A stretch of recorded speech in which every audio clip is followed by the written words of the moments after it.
Salut les bladers, c'est Ryuk Shinigami et aujourd'hui on se retrouve pour l'unboxing de ce starter Beyblade Burst qui comporte la toupie Yggdrasil Ring Gyro. Comme vous pouvez le voir dans le coin en haut à droite du packaging, il s'agit d'une toupie japonaise de la marque Takara Tomy. C'est une toupie qui est sortie sous la saison 1 de Beyblade Burst et qui en plus de cela est du système Single Layer, donc vraiment les toutes premières toupies qui sont sorties sous la série. Comme vous pouvez le voir avec le code produit qui est B31, c'est donc un produit qui est assez ancien et si vous voulez vous le procurer, je vous conseille de vous dépêcher parce qu'il est devenu maintenant assez rare et du coup assez cher. Enfin bref, cette toupie est présente dans un starter, comme vous pouvez le voir, il y a la présence d'un light launcher. Bon, vous pouvez le voir aussi, je pense, la boîte est assez abîmée, elle est assez rayée, il y a des craques en haut, un peu en bas aussi, mais la toupie a l'air intacte et c'est ça qui compte. Si on retourne la boîte, on peut voir qu'il y a un petit descriptif assez rapide des pièces que comporte la toupie, ainsi que ses statistiques. Du coup, je propose qu'on passe tout de suite à l'unboxing.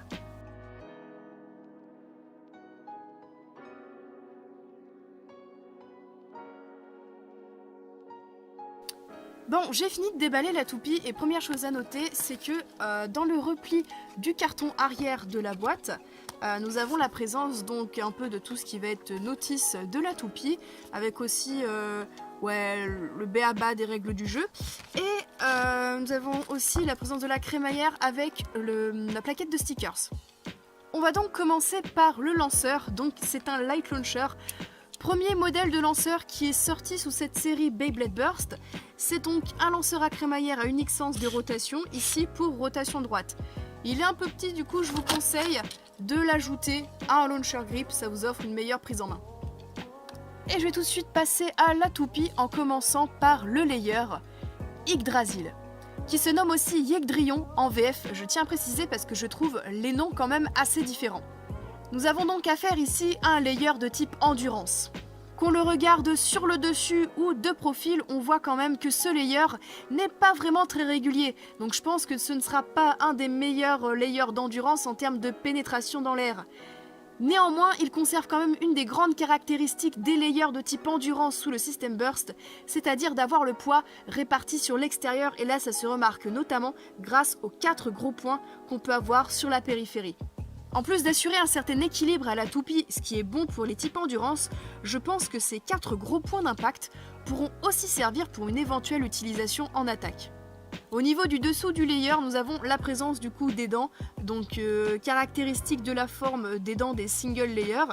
Elles n'ont pas l'air très hautes, je crois qu'elles sont au nombre de 3, 4, ouais, 3 grosses et une petite, donc c'est vraiment dans la moyenne de ce qui se faisait pour les single layers de l'époque. Et je vais ensuite passer au disque Ring. Donc Ring, comme son nom l'indique, reprend la forme d'un anneau. En termes d'attributs physiques, ce disque compile un peu toutes les propriétés qu'on essaie de donner aux toupies de type endurance, à savoir une répartition des masses bien uniforme, ainsi qu'une masse qui va être répartie essentiellement sur l'extérieur pour venir donner beaucoup d'inertie à la toupie et donc lui assurer un bon équilibre. Et on va à présent passer au driver Gyro. Un peu comme Survive de la Ragnarok que j'ai unboxé précédemment, ce driver reprend une forme classique de driver d'endurance avec une extrémité qui va être assez pointue pour diminuer la friction avec le stadium. Cependant, ce driver a une particularité en plus, c'est-à-dire que son extrémité est en rotation libre par rapport au reste de la base du driver. Le fait d'avoir cette extrémité du driver en rotation libre va accentuer encore plus la diminution de friction avec le stadium et donc augmenter une fois de plus l'endurance. Je vais à présent monter la toupie. Alors, honnêtement, les clics sont vraiment pas trop mal je trouve pour une type endurance. Je pense que ça va être intéressant pour venir justement contrer l'irrégularité du layer. Concernant les stickers, classique, il y en a un pour le driver et il y en a 4 qui vont venir se poser sur l'extrémité du layer.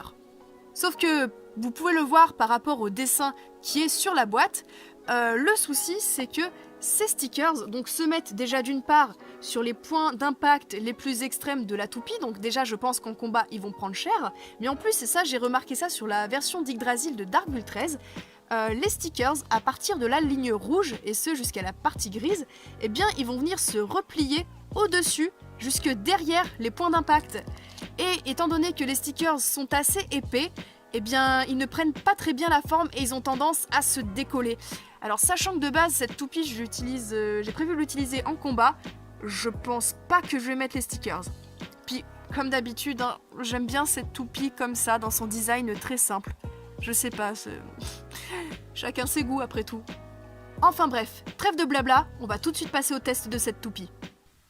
Du coup les bladers, je vais à présent passer au test de cette magnifique toupie. Le premier combo qui viendra affronter Yggdrasil sera Excalibur, Gravity, Volcanic Dash. Un combo que j'ai découvert très récemment et qui m'a franchement bien amusé. Allez, hyper.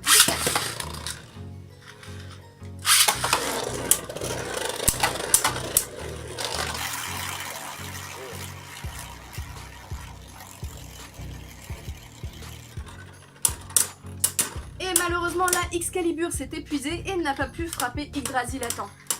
C'est vraiment un combo qui joue dans les premières secondes du combat. Allez, hyper vitesse.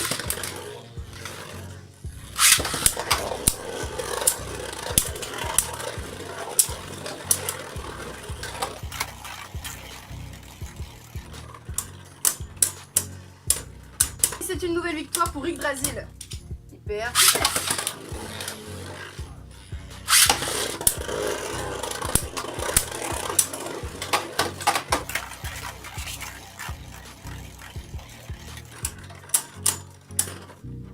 Et je pense que Yggdrasil vient très nettement de remporter cette série de matchs. Et c'est très intéressant à voir puisque j'avais testé ce fameux combo avec Excalibur contre Wild Wyvern qui explosait comme du grand n'importe quoi. Donc c'est pas mal, vraiment Yggdrasil résiste plutôt bien, j'en suis vraiment contente. Le second adversaire d'Yggdrasil sera une toupie plutôt défensive, à savoir une dual layer Wild Wyvern Yell Yard Metal. Hyper vitesse.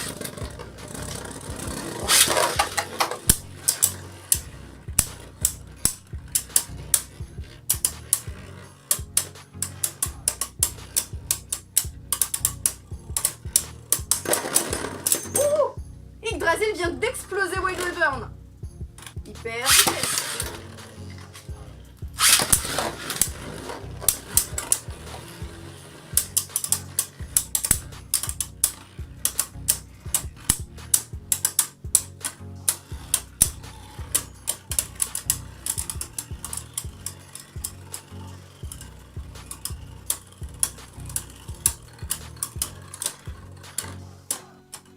Et victoire d'Yggdrasil par endurance. Hyper vitesse.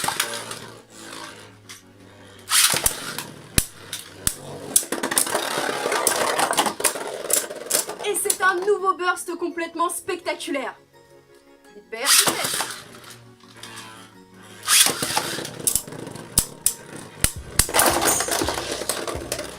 Waouh, c'était vraiment violent. Cette fois-ci, c'était un double burst finish. Hyper vitesse.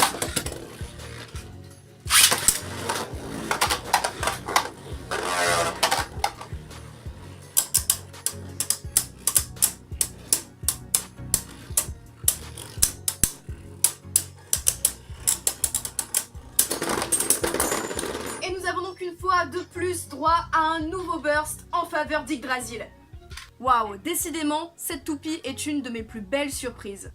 En plus d'une capacité d'endurance plutôt correcte, cette toupie bénéficie en plus d'une capacité défensive et offensive qui lui permet de se distinguer des autres toupies d'endurance. Elle a résisté aux énormes assauts d'Excalibur, mais en plus de ça, elle a burst avec une facilité déconcertante la Wild Wyvern. J'avais déjà évoqué plus tôt dans la vidéo le potentiel pouvoir d'attaque des 4 lames en périphérie, mais là ça s'est vraiment confirmé, cette toupie peut être vraiment polyvalente et utile dans pas mal de combos. Et franchement, j'aime recevoir des toupies comme ça, sur lesquelles j'ai une idée assez vague des performances, et qui d'un coup, dès les premières battles, commencent à me surprendre. Ça me donne encore plus envie de la tester. Sur ce les bladers, j'aimerais avoir votre avis en commentaire. Est-ce que cette toupie vous a aussi surpris par rapport à ces quelques battles de test? Moi en tout cas, je l'ai adoré. J'attends avec impatience votre avis en commentaire. J'espère que vous avez apprécié la vidéo et je vous dis à plus.